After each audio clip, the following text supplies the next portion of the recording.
આપણે પારડી તાલુકાના ખેરવા ગામની અંદર ઊભા છીએ, જ્યાં એક પ્રગતિશીલ ખેડૂત છે જેને નિશાન કંપનીના રિસર્ચ તલ રોકેટનું વાવેતર કરેલ છે આ વર્ષે.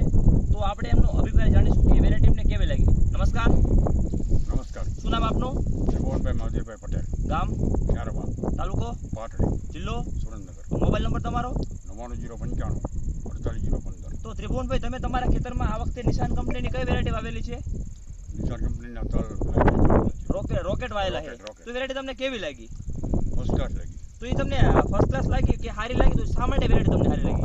કારણ કે એનું જે બૈડું પહેલાં મેં એકવાર તલ વાવેલા, એ કઈ કંપનીના વાવેલા મને ખ્યાલ નથી, પણ આ તલ વાવતા એ બૈડવાની સાઈઝ 2.5 થી 3.5 ફૂટ છે. એટલે શરૂઆતમાં તમારું કેવું કે જે છોડનો હાઈટ થાય એ થડથી માંડીને 2.5-3 ફૂટ લગીના એક સમાન છડની રિંગમાં વળવા લે, હા. જેનાથી ઉત્પાદન આપણને સારું એવું મળી રહે. તો તમે જે વાયા, તમે પહેલા અનુભવ કર્યો, તો વેરાયટી તમને કેવી લાગી? બહુ ફર્સ્ટ ક્લાસ લાગી. તો તમે અને આવતા હું વર્ષે આવતા વર્ષે બીજા ખેડૂતને એક જ સલાહ આપીશ કે તલ આ જ વાવો. તો તમે જરાક એક આખું ફિલ્ડના બધા છોડો દેખાડી શકો કે બધા છડની રિંગમાં બળવા જોવા મળે છે, એક છોડવો છે એવું કાંઈ છે નહીં. જોઈ લો.